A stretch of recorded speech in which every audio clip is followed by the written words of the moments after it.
Dimulai dengan berlatarkan pada tahun 2003. Ada sebuah kampus yang sedang melakukan festival untuk mempromosikan klub-klub universitas yang ada kepada para mahasiswa baru. Salah satu klub yang berpartisipasi adalah klub drama. Klub drama melakukan promosi dengan tema Putri Salju dan 7 Kurcaci. Ada seorang wanita bernama Poppy. Poppy mengenakan kostum Putri Salju untuk menarik para mahasiswa baru untuk bergabung dengan klub mereka dengan cara berfoto bersama. Dan yang bertugas untuk memotret adalah Bota yang mengenakan kostum kurcaci.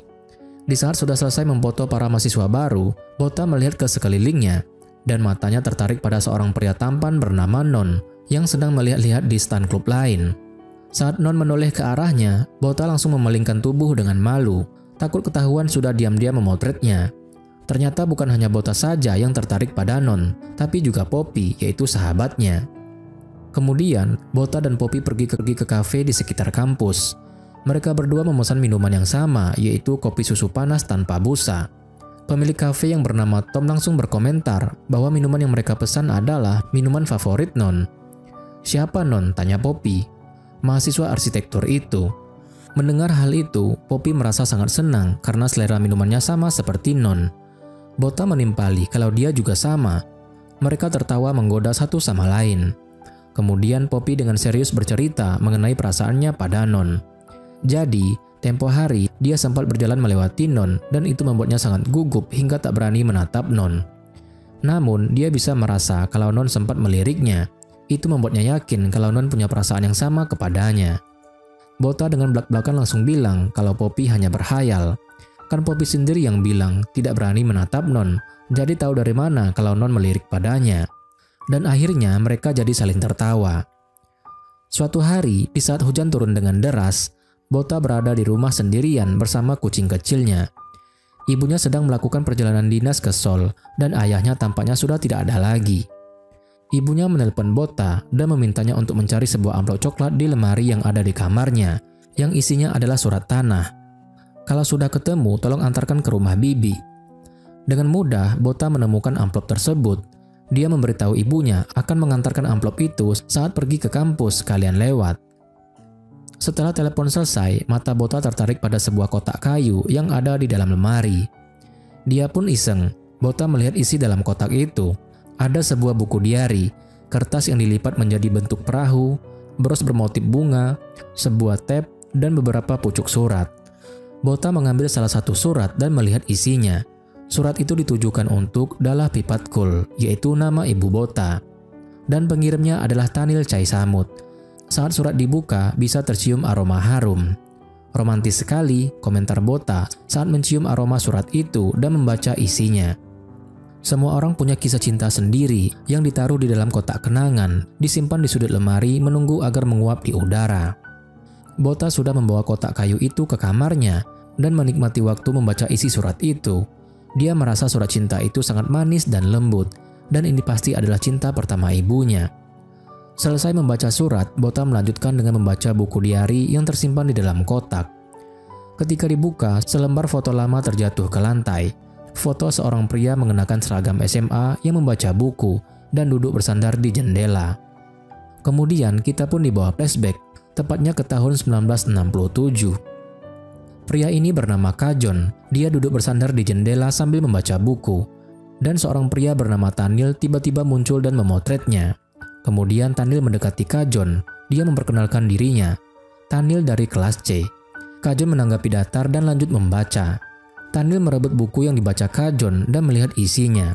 Buku kumpulan puisi. Setelah itu, Tanil baru mengemukakan tujuannya menemui Kajon. Itu karena rumor mengenai Kajon yang bisa menulis surat cinta yang mencuri hati para gadis. Karena Kajon pasti pandai merangkai kata-kata, dia mau minta tolong untuk menuliskan surat cinta untuknya. Namanya Dalah, putri anggota parlemen yang mau dijodohkan ayahku. Tolonglah, pinta Tanil dan menunjukkan foto Dalah. Seorang gadis cantik dengan rambut dikepang dua. Melihat foto tersebut, Kajon tampak terkejut dan tersenyum tipis. Kemudian kita dibawa flashback berminggu-minggu sebelumnya. Saat liburan sekolah, Kajon pulang ke kampungnya bersama teman-teman di kampungnya. Mereka akan pergi memancing. Untuk menuju tempat itu, mereka menumpang mobil bak terbuka. Di tengah jalan, mereka melihat sebuah mobil. Teman Kajon memberitahu bahwa yang di dalam mobil itu adalah keponakan Tuan Kam, wanita yang cantik dan sekolah di kota, yang bernama Dalla. Kajon tampak jatuh cinta pada pandangan pertama pada Dalla. Temannya tampaknya menyadari itu dan berkomentar bahwa Dalla adalah malaikat yang ada di luar jangkauan Kajon. Walau begitu, Kajon tetap melambaikan tangan pada Dalla. Dalla yang berada di dalam mobil juga tampaknya jatuh cinta pada pandangan pertama pada Kajon. Dia membalas lambaian tangan Kajon sambil tersenyum malu. Teman-teman Kajon mengira lambaian itu untuk mereka dan mulai berteriak memberitahu nama mereka, yaitu Chai dan Yot. Lambaian itu berakhir saat mobil mereka berhenti dan mobil Dalla terus melaju pergi.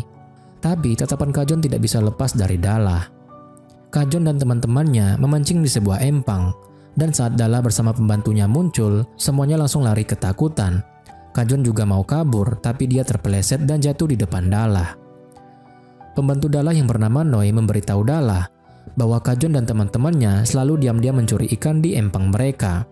Dalla langsung jongkok di hadapan Kajon dan menyebutnya sangat berani karena mencuri di empang kakeknya. Jika kakeknya tahu, dia bisa celaka. Kajon pun ketakutan dan memohon untuk tidak diadukan. Toh ini hanya ikan. Dalla bersedia, tapi dengan syarat Kajon harus melakukan sesuatu untuknya. Kajon tanpa ragu langsung setuju untuk melakukan apapun. Dalla merasa senang mendengarnya dan memberitahu kalau dia mau Kajon mengantarkannya ke rumah berhantu yang ada di seberang sungai. Noi berusaha mencegah Dalla ke sana karena tempat itu berbahaya. Rumornya, hantu akan mematahkan kepala mereka, dan juga kakek bisa marah kalau Dalla pergi ke sana. Dalla ternyata cukup keras kepala. Dia tidak memaksa Noi ikut dengannya, tapi dia meminta Noi tidak memberitahukan hal ini pada siapapun. "Bagaimana? Hantu atau kakek? Mana yang lebih kau takuti?" tanya Dalla kepada Kajon. "Temui aku besok di sungai," lanjut Dalla tanpa mendengar jawaban Kajon. "Tentu," jawab Kajon. Karena janji sudah dibuat, Dalla pun pergi bersama Noi. Setelah Dalla dan Noi pergi, Chai dan Yot yang tadi bersembunyi baru berani keluar. Mereka mau tahu apa yang Dalla dan Kajon bicarakan. Kajon tidak memberitahu dan hanya menyuruh Yot untuk mencarinya perahu dan meminta Choi untuk mengajarinya mendayung. "Aku tak bisa mendayung," jawab Chai. Keesokan harinya, Kajon sudah menunggu Dalla di tepi sungai dengan perahunya. Begitu Dalla datang, mereka segera berangkat. Di atas perahu, Kajon terus tersenyum menatap Dalla. "Namaku Dalla," kata Dalla untuk membuka pembicaraan. "Namaku Kajon," jawab Kajon. Dalla akhirnya bertanya, apa Kajon tahu caranya mendayung? Dengan sombong, Kajon menjawab kalau ini mudah, walaupun ini pertama kalinya dia mendayung. Kenapa Dalla bertanya? Karena perahu yang didayung Kajon menuju arah yang salah. Setelah cukup lama mendayung, akhirnya mereka tiba di seberang sungai, di mana rumah berhantu berada. Kajon sok gentle menyuruh agar Dalla memegang senter karena dia tidak memerlukannya. Mereka berdua pun mulai memasuki rumah tua kosong itu. Dari depan saja sudah cukup menyeramkan.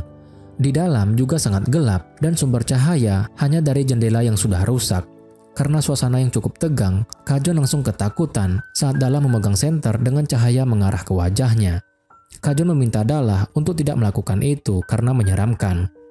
Walaupun takut, mereka tetap nekat masuk ke ruangan yang ada di dalam rumah. Di lantai ada sebuah buah. Dalla mau mengambil, tapi Kajon segera mencegah. Dia mengingatkan petuah orang tua untuk tidak mengambil dan memanggil hal-hal aneh. Sebuah pintu ruangan lain terbuka karena angin.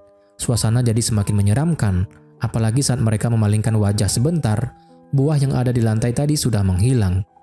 Kajon sudah takut dan mengajak Dalla keluar saja, tapi Dalla tidak mau dan malah mau memeriksa ke dalam ruangan yang pintunya terbuka tadi.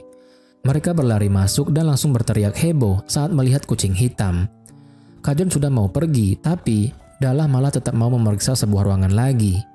Kajon saking takutnya sudah berdiri di belakang Dalla. Pintu dibuka. Ternyata ada seekor kera. Dalla dan Kajon berteriak heboh dan kabur keluar rumah. Sementara si kera asik makan buah yang diambilnya di lantai tadi. Ketika sudah lari sampai luar, mereka berdua tertawa senang dengan pengalaman tadi. "Masih mau melihat hantu?" tanya Kajon.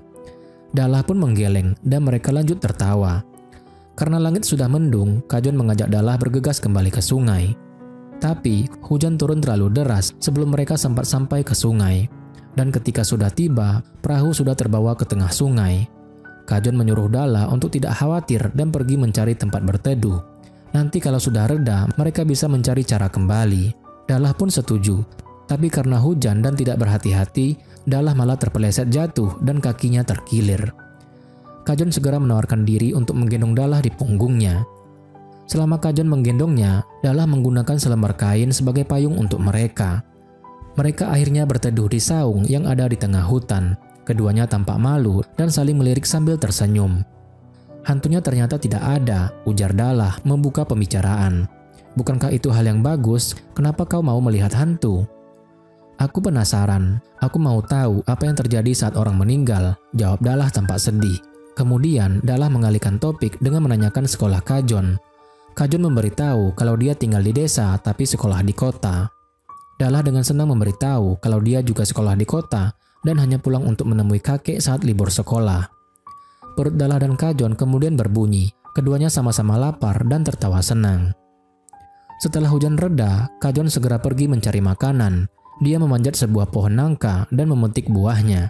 Walaupun harus sampai terjatuh dari pohon, Kajon masih bisa tertawa dan membuka buah nangka yang sudah dipetiknya.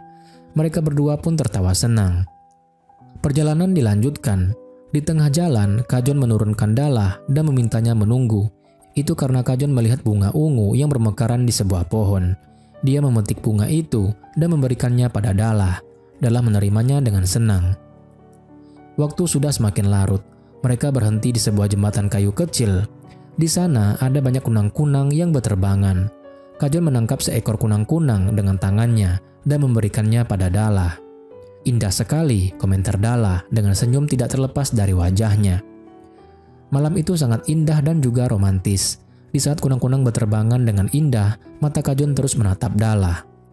Kau berbuat banyak untukku hari ini, aku belum melakukan apapun, kata Dahlah. Tidak apa-apa, aku senang sekali hari ini, jawab Kajon.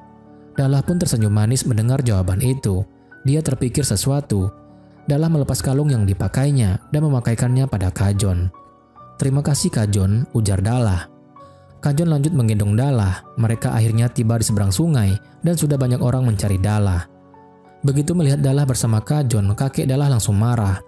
Ayah Kajon juga marah dan menampar Kajon dengan keras.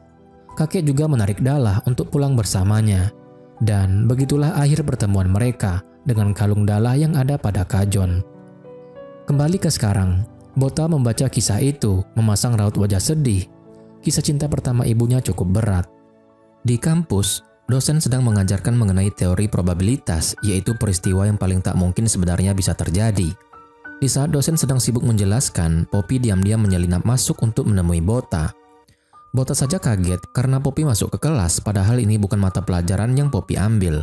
Poppy datang karena ingin memberitahu kabar mengenai kisah yang diajukannya di klub untuk dipentaskan telah terpilih. Bota turut senang mendengarnya dan memberikan selamat, tapi kisah yang mana? Yang kau ceritakan padaku? Yang mana? Surat cinta ibumu? Tidak, jangan yang itu, refleks Bota berteriak. Lupa kalau dia ada di kelas dan dosen sedang mengajar. Teriakannya tentu menarik perhatian semuanya, dan dia langsung ditandai oleh dosen. Bota hanya bisa menundukkan kepala minta maaf. Kau tidak boleh begitu, itu hal pribadi dan aku percaya padamu, bisik Dahlah. Jika ibuku tahu, aku pasti akan dibunuhnya. Poppy malah santai, kan ibu Bota lagi kerja di Seoul, jadi tidak akan tahu. Udah gitu, Poppy malah meminta Bota yang menuliskan naskah dramanya. Bota pun dengan keras menolak. Poppy tidak terima dan berteriak kalau Bota harus membantunya. Pembicaraan mereka membuat semua yang sedang serius belajar jadi terganggu. Dosen pun juga jadi marah dan mengusir mereka berdua keluar. Tanpa melawan, mereka berdua pergi keluar kelas. Poppy masih memaksa Bota untuk menuliskan naskahnya, karena sutradara sudah janji akan menjadikan Poppy sebagai pemeran utama jika drama itu dipentaskan. Dan karena permintaan Poppy, akhirnya Bota mau membantu membuatkan naskah drama berdasarkan kisah cinta pertama ibunya. Adegan 1, seorang pria duduk dekat jendela. Bota mulai menulis sambil menggerakkan pena di jarinya. Kajon membantu Tanil untuk menuliskan surat cinta untuk Dahlah. Dia menggerakkan pena di jarinya untuk memikirkan apa yang akan ditulisnya. Tanil yang duduk di sebelahnya bercerita kalau Dahlah jatuh sakit selama berminggu-minggu setelah pulang dari rumah kakeknya. Entah sakit apa, dia juga tidak tahu. Namun saat keluar rumah sakit, Dahlah sudah tampak ceria dan gembira. Sebelumnya, Dahlah selalu tampak sedih sejak ibunya meninggal dunia. Informasi Tanil membuat Kajon mengerti raut sedih Dala saat mereka berbicara di saung. Sebenarnya, aku sedih harus menulis surat cinta untuk Tanil. Ada banyak hal yang ingin kuceritakan padanya. Namun, setidaknya surat ini memberiku peluang untuk bicara dengannya lagi, kata Bota dalam hati. Kajon selesai menulis surat cinta dengan perasaan jujurnya. Dia memberinya pada Tanil, dan Tanil memuji isi surat yang teramat manis. Kau hebat sekali, seolah-olah tulus dari hatimu, puji Tanil. Tanpa dia ketahui bahwa memang itu dari perasaan Kajon untuk Dala. Karena Kajon sudah membantunya, Tanil memberi hadiah, yaitu foto Kajon yang dipotretnya waktu itu, saat duduk bersandar di jendela sambil membaca buku.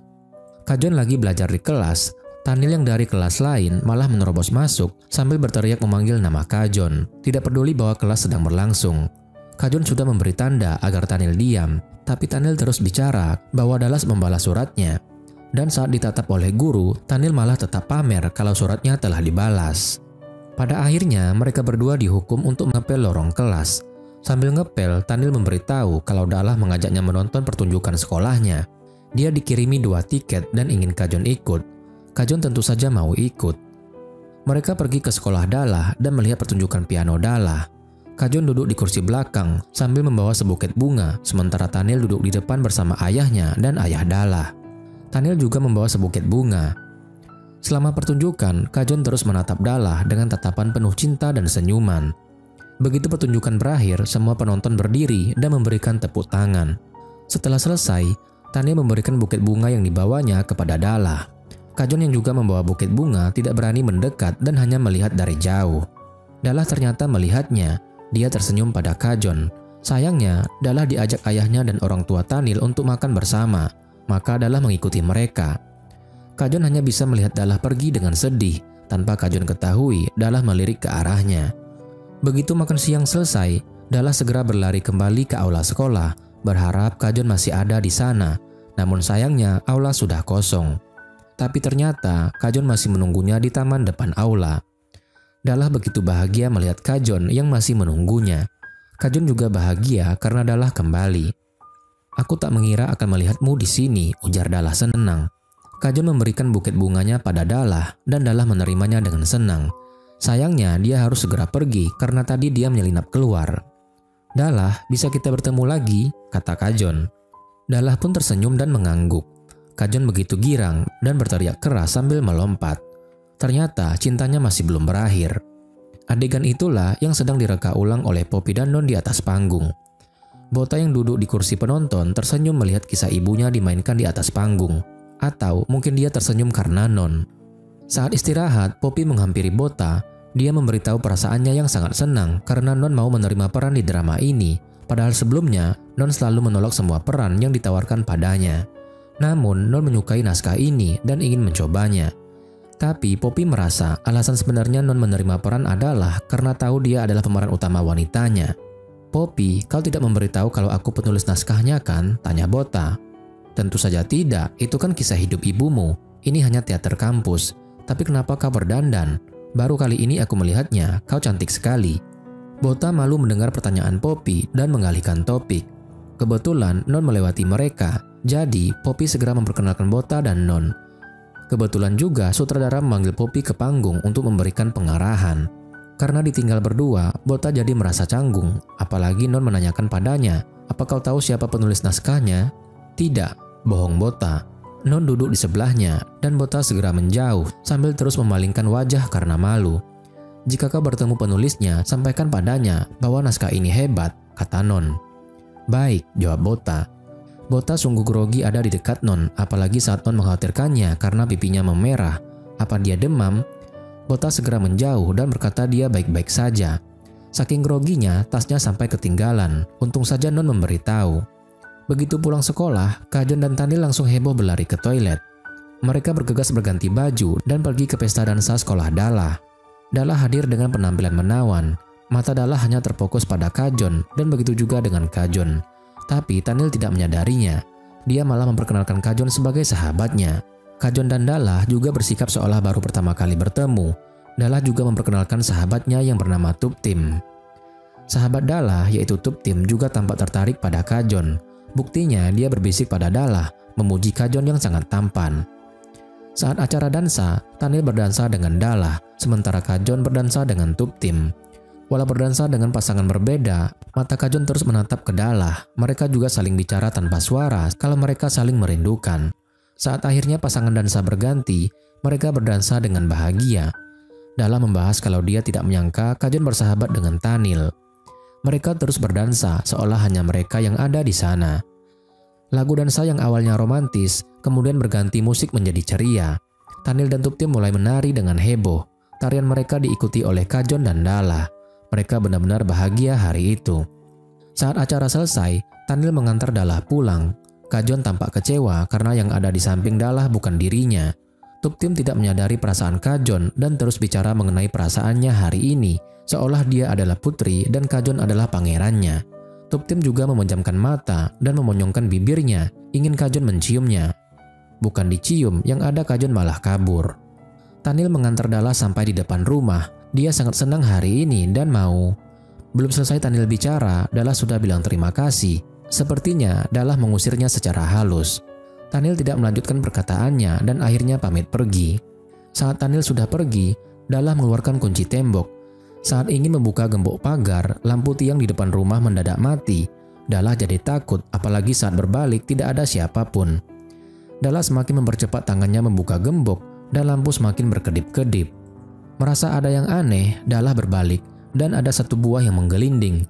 Itu buah yang dilihatnya di rumah hantu di desa kakek. Dan benar saja, Kajon ada di sana, di samping tiang. Dia yang memati hidupkan lampu tadi. Tampaknya Kajon diam-diam mengikuti Tanil dan Dalla.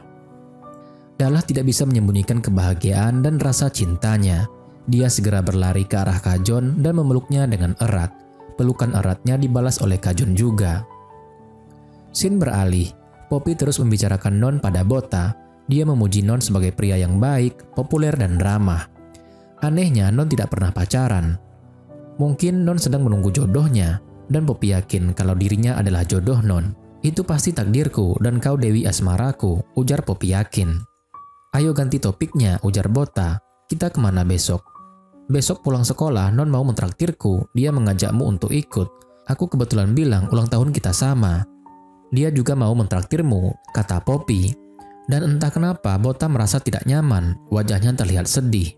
Non dan Poppy melakukan latihan adegan dansa untuk pesta. Poppy begitu senang berdansa dengan Non. Hingga saat sutradara bilang latihan sudah selesai, Poppy masih belum melepas tangannya dari tangan Non. Perhatiannya baru teralih saat sutradara menyuruhnya untuk pergi mencoba kostum. Sutradara memberikan pengarahan lebih pada Non mengenai cara berdansa tadi. Karena Poppy sedang mencoba kostum, maka sutradara meminta bantuan Bota yang sedang mengatur set lampu sebagai pasangan dansa Non.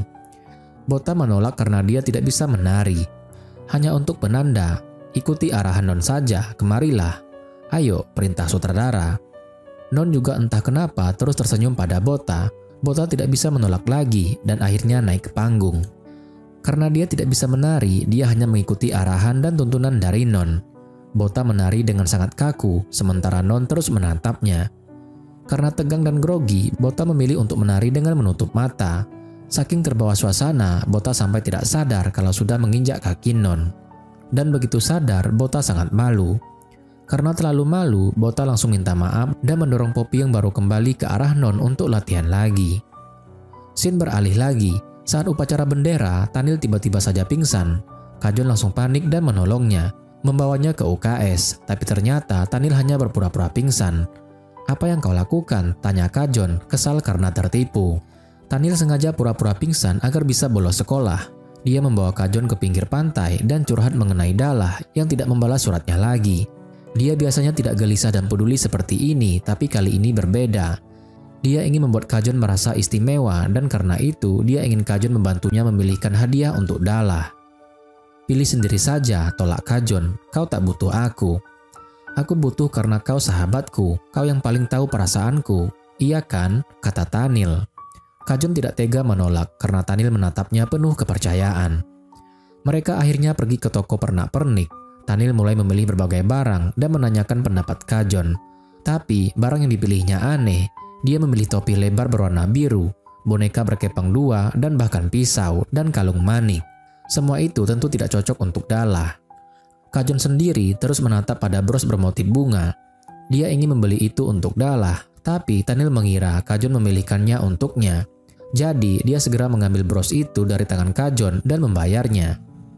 "Ini sempurna. Lihat, kau paling mengenalku," ujar Tanil tanpa tahu perasaan Kajon sebenarnya. Scene beralih lagi ke sekarang. Non mentraktir Bota dan Poppy sekaligus merayakan ulang tahun mereka di Cafe Tom. Usai menyanyikan lagu ulang tahun dan meniup lilin, Non memberikan hadiah untuk mereka berdua. Non meletakkan kotak yang diikat pita berwarna merah di depan Poppy, sementara kotak yang diikat pita berwarna gold di depan Bota. Bota sudah mau mengambil kotak hadiahnya, tapi Poppy malah langsung mengambil kotak itu dan bilang mau yang itu. "Sebenarnya yang ini untukmu," ujar Non, dan memberikan kotak yang diikat pita warna merah. Poppy sangat senang dia menerima kotak itu dan merasa kadonya pasti istimewa. Mungkin di pikiran Poppy, Non menyediakan kado itu khusus untuknya sehingga tidak boleh tertukar. Bota menerima kotak hadiahnya, tapi dia merasa tidak nyaman berada di antara Non dan Poppy. Karena itu dia pamit pulang duluan. Non menyuruhnya untuk makan kue dulu, tapi Bota menolak. Dia berterima kasih atas hadiahnya, kemudian beranjak pulang. "Bisa antar aku pulang nanti?" tanya Poppy pada Non, begitu Bota berdiri. Dan wajah Bota tampak sedih, mungkin dia iri dan cemburu. Begitu sampai di rumah, Bota segera melihat hadiah dari Non, yaitu sebuah buku. Scene beralih lagi ke masa lalu.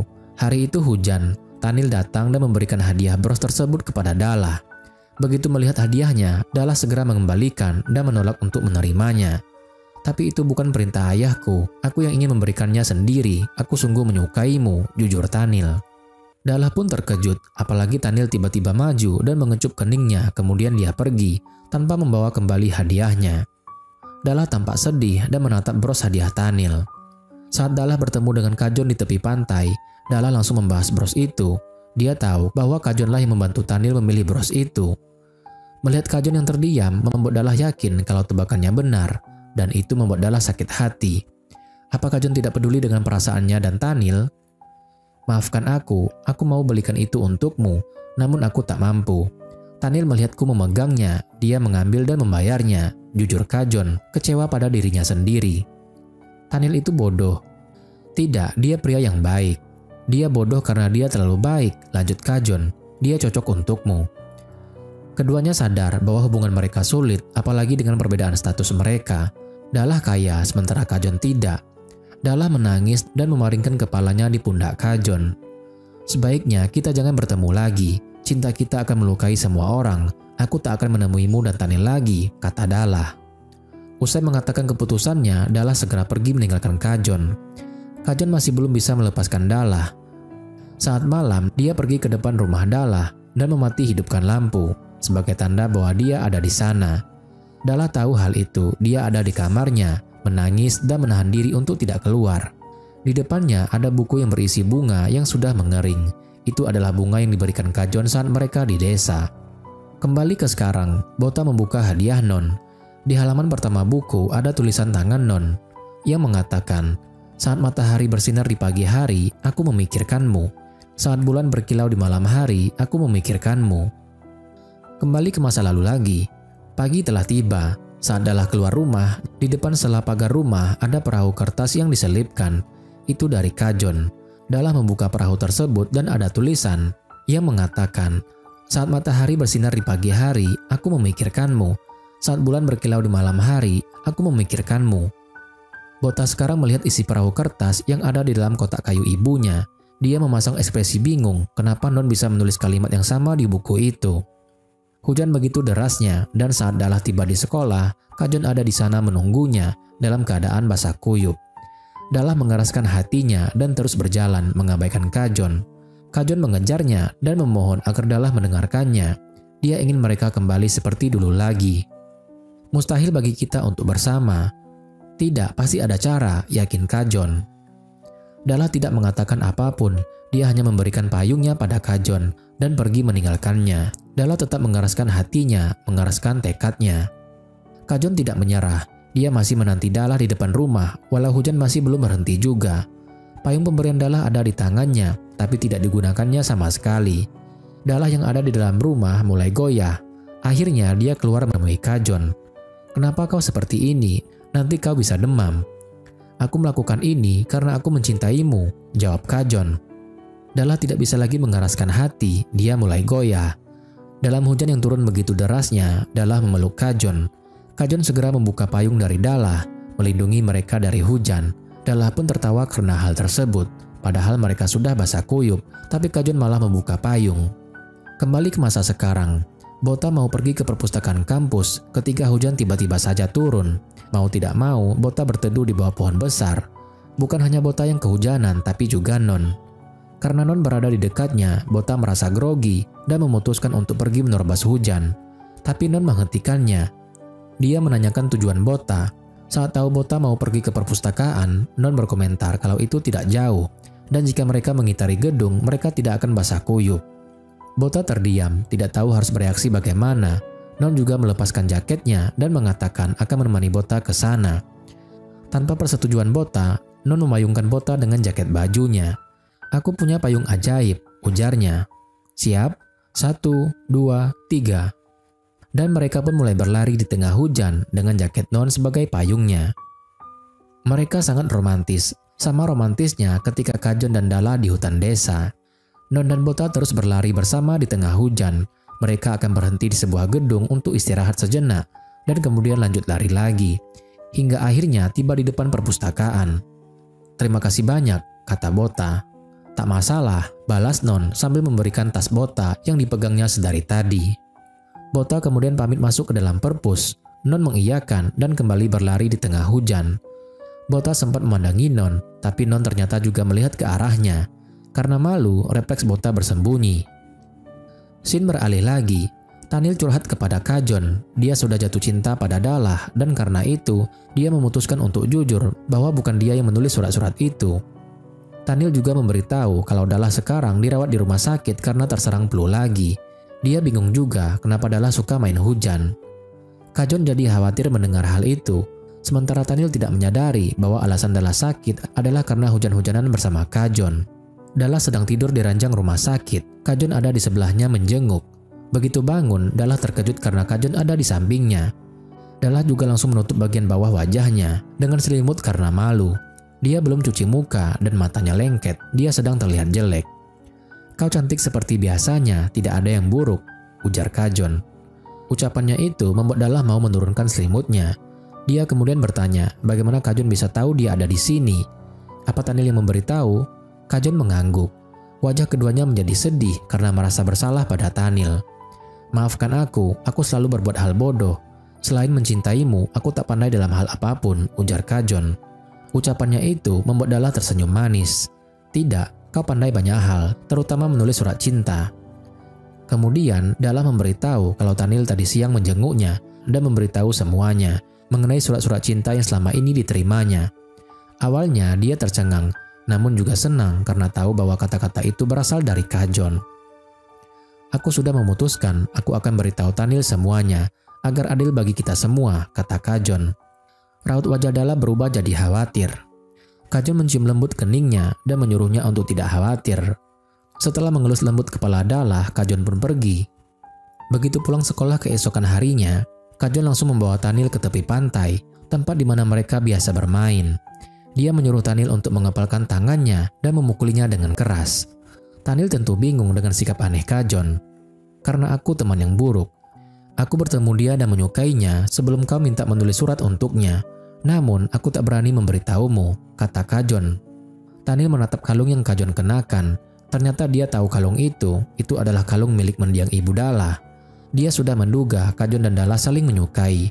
Awalnya dia mendekati Dalla agar ayahnya senang. Namun setelah mengenal Dalla, dia benar-benar jatuh cinta. Namun tak masalah, pria tampan sepertinya selalu bisa mendapatkan gadis baru. "Jika kau terus menyuratinya, tulis namaku di amplopnya seperti biasa, agar keluarganya tak curiga," ujar Tanil. Dia ikhlas dan menerima semuanya, bahkan membantu Kajon. "Kukira aku tahu cinta, kini aku hanya tahu kehilangan," lanjutnya dengan suara sedih. Walau begitu, persahabatan mereka tetap terjalin. Kembali ke sekarang, Bota duduk di pinggiran panggung, membuat properti untuk pertunjukan. Dan ketika Non mengajaknya bicara, Bota langsung kabur. Non tersenyum melihat tingkahnya, dan dia mengambil salah satu perahu kertas Bota yang terjatuh dari dalam kotak properti. Saat musim liburan sekolah, Kajon akan pulang ke kampung.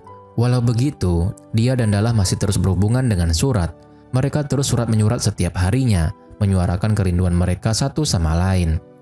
Aku bahkan bisa menebak, jika ada yang bertanya apa yang paling mereka tunggu setiap harinya, mungkin mereka akan menjawab surat. Aku merindukanmu, sangat rindu, sampai hatiku mau meledak. Sampaikan salamku kepada sungai-sungai dan kunang-kunang.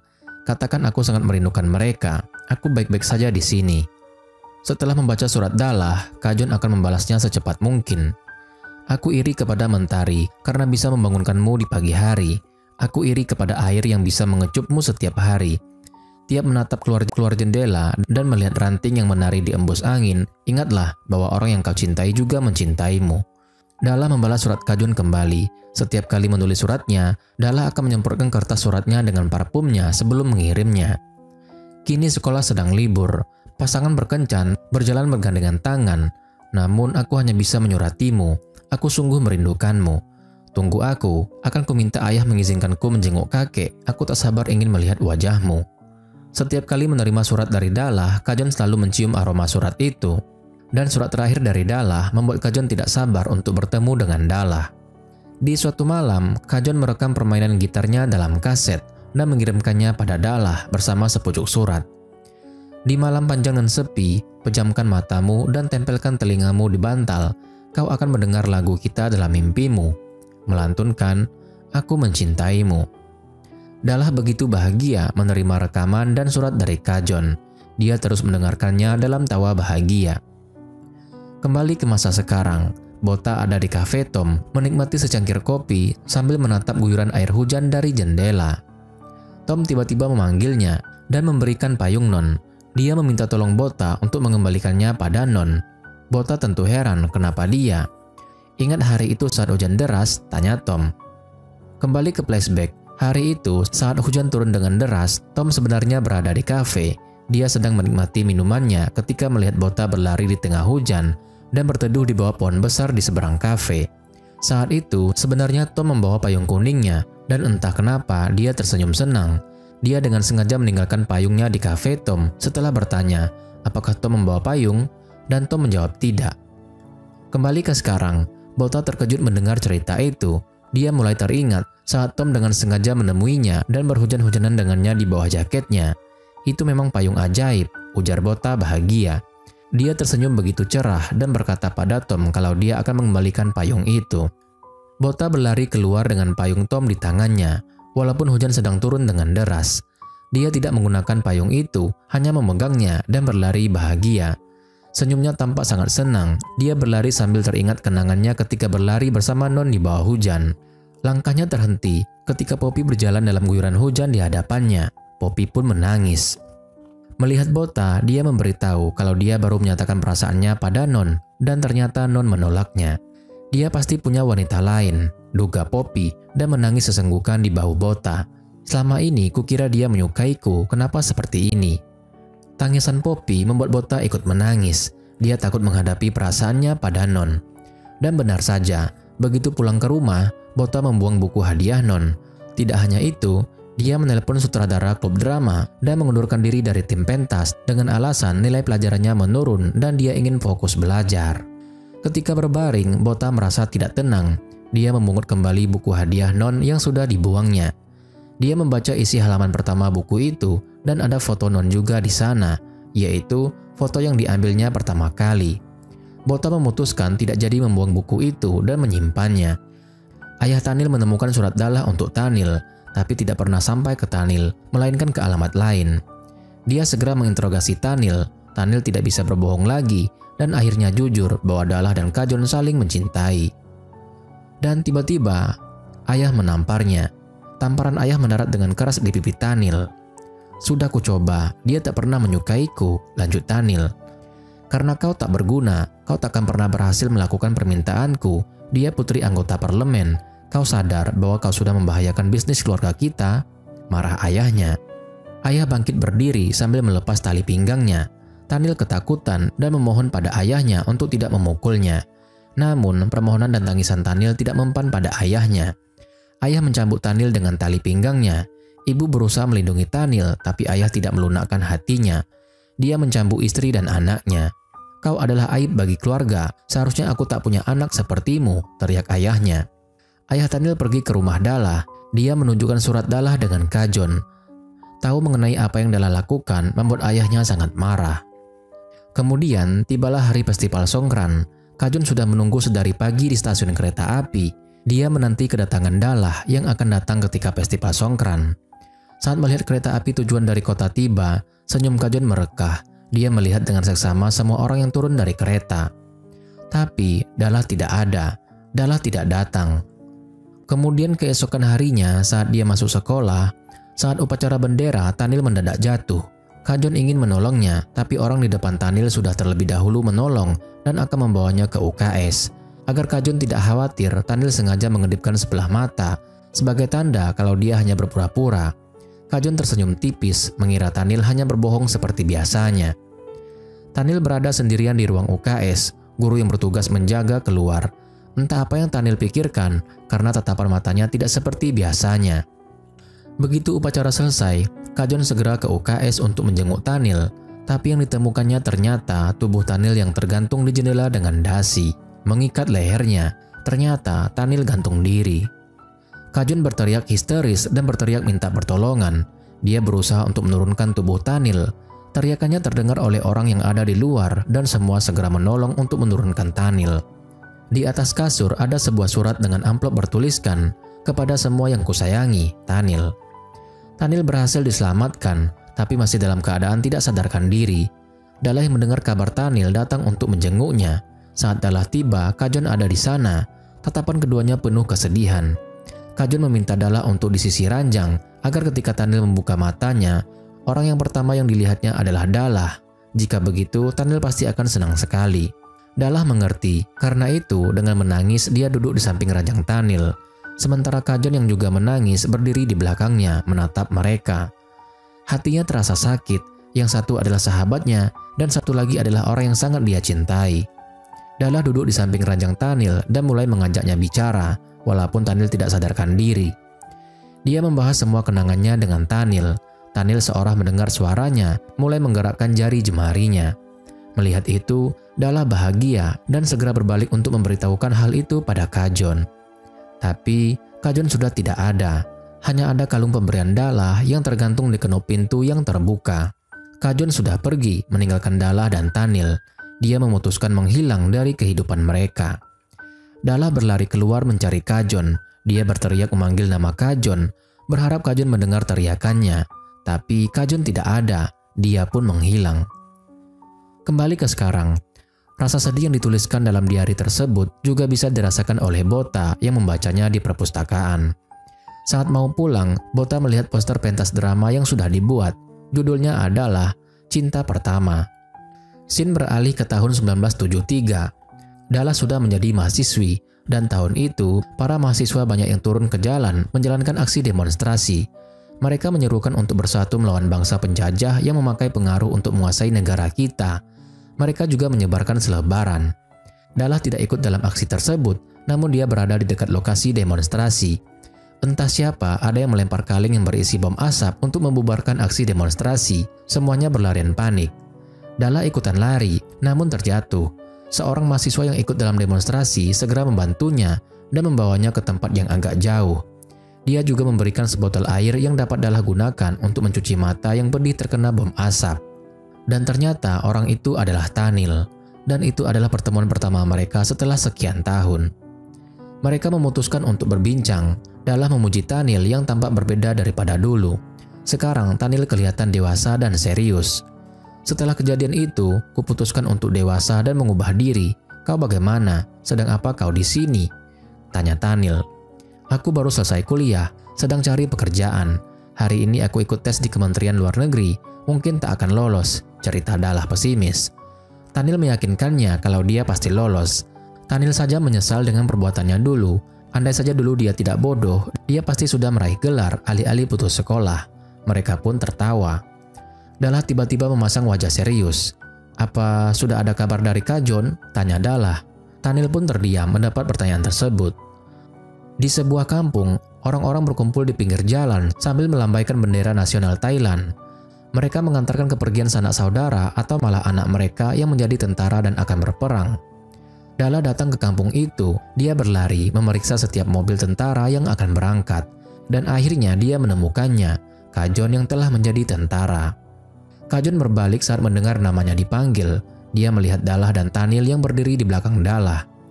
Melihat hal itu, Kajon segera memalingkan muka, menahan air mata dan seolah tidak melihat Dalla. Dalla tidak menyerah, dia mendekat pada Kajon dan mengguncang tubuhnya agar melihatnya. Dia mulai menangis karena Kajon terus memalingkan mukanya. Dia meminta Kajon untuk menatapnya. Mobil pun mulai bergerak. Dalla dan Tanil terus berteriak memanggil namanya dan mengejar mobilnya. Dalla melepas kalungnya dan mengulurkannya pada Kajon. Dia terus berlari dan meneriaki nama Kajon. Kajon pun tidak kuat lagi. Dia akhirnya berbalik menatap Dalla dan meraih kalung pemberian Dalla. "Kau harus kembali, jaga dirimu," perintah Dalla. "Aku telah merindukanmu." Dalla tidak bisa mengejar Kajon lagi karena petugas sudah menahan agar tidak mendekati mobil.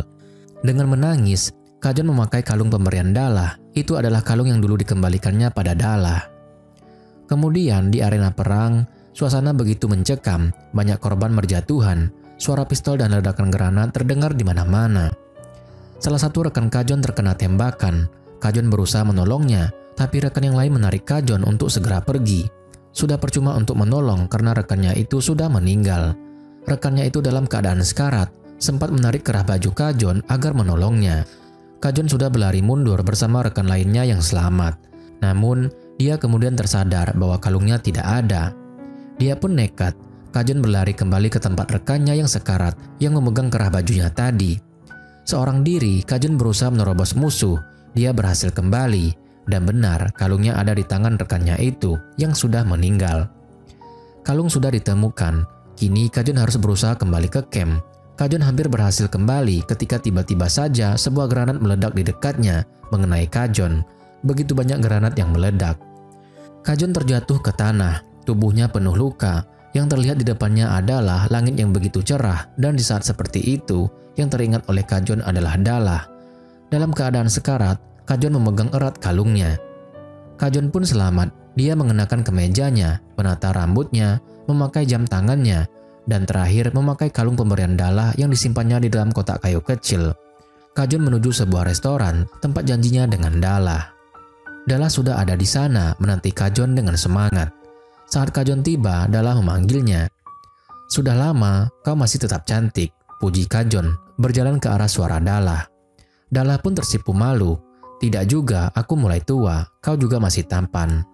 Kemudian mereka duduk. Dalla menanyakan kabar Kajon selama ini.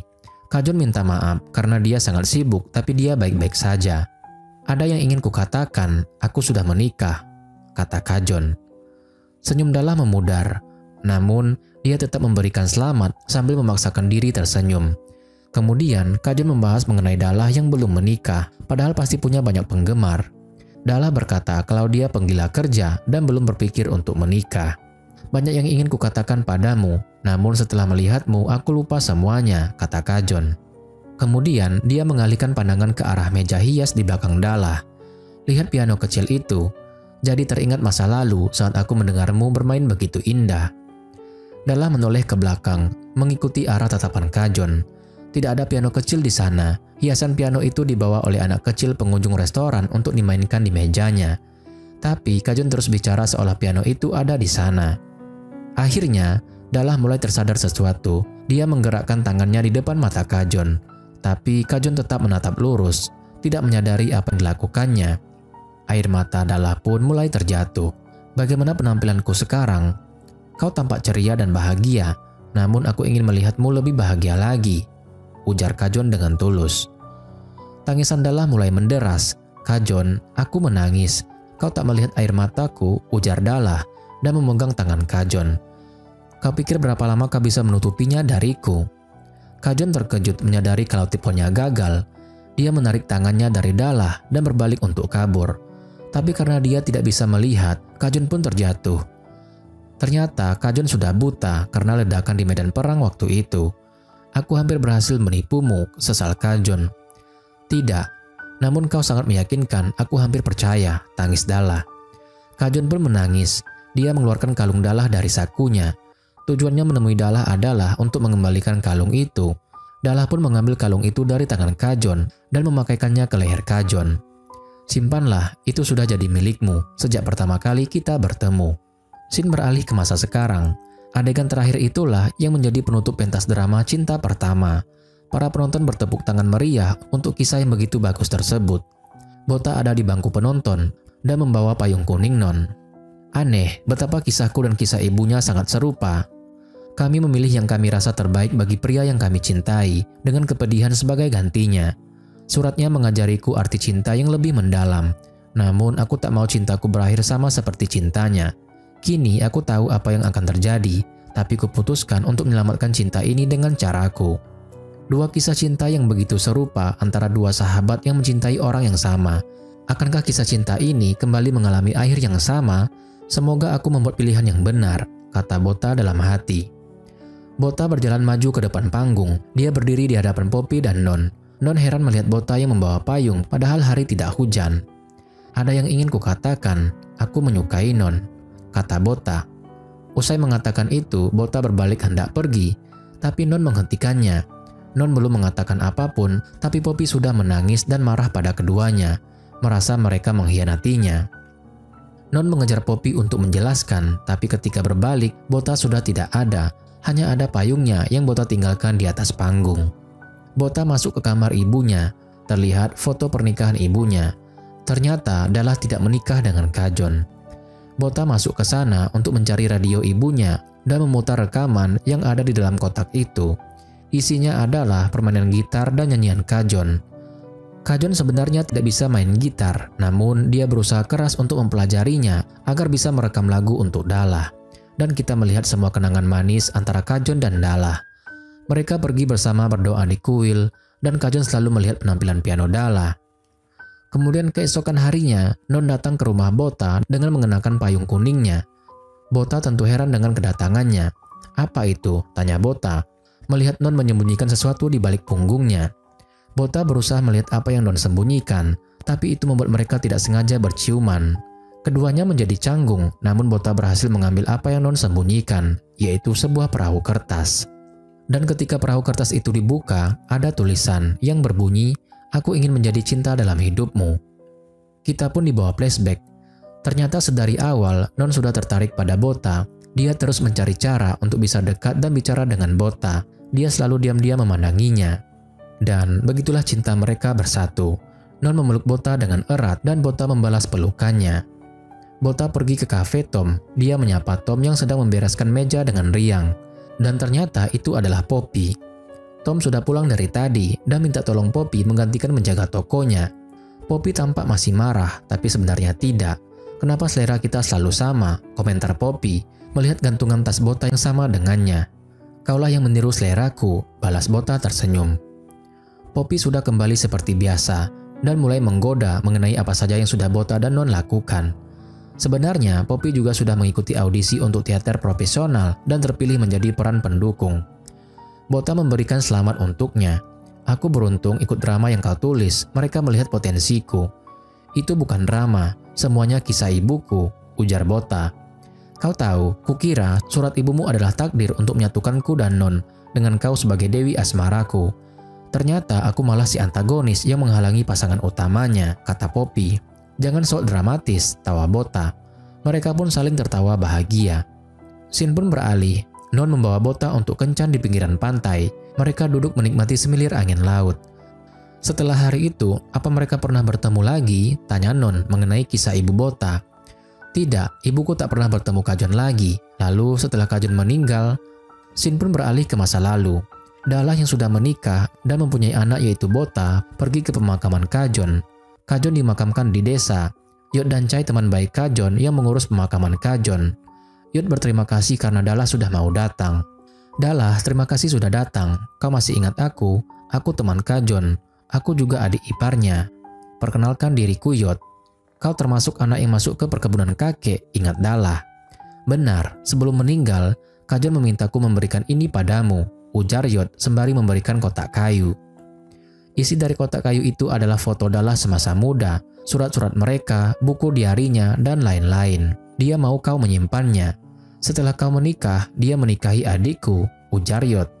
Dalla pun terkejut karena dia sudah tertipu selama ini. Dia mengira Kajon menikah sesuai yang dikatakan Kajon di pertemuan terakhir mereka. Namun ternyata tidak. Kajon menikah setelah dirinya menikah. Mereka punya anak laki-laki, lanjut Yod, dan memeluk anak laki-laki yang berdiri di sampingnya. Anak itu menatap Dalla sambil tersenyum. Ternyata dia adalah Non. Karena sudah menyampaikan semua pesan Kajon, Yod pamit untuk pergi, sementara Dalla menangis terisak. Saat itu, Bota berlari menghampirinya sambil menunjuk ke pelangi yang terbentang indah. Aku masih ingat pelangi itu, pelangi terbesar dan terindah yang pernah kulihat, ujar Bota. Anak lelaki Kajon berbalik menatap ke pelangi yang terbentang di langit, di saat abu ayahnya disebarkan di sungai. Aku juga ingat pelangi itu, ujar Non. Hari itu, Bota dan anak lelaki Kajon Non sempat bertatapan. Bota terkejut mendengar ucapan Non. Non melepas kalung yang selama ini dikenakannya, kalung peninggalan ayahnya yaitu Kajon, dan memasangkannya pada leher Bota. Dan mereka berdua pun saling berciuman. Mereka tersenyum di tengah pelangi yang membentang di kedua sisi lautan. Dan film pun berakhir.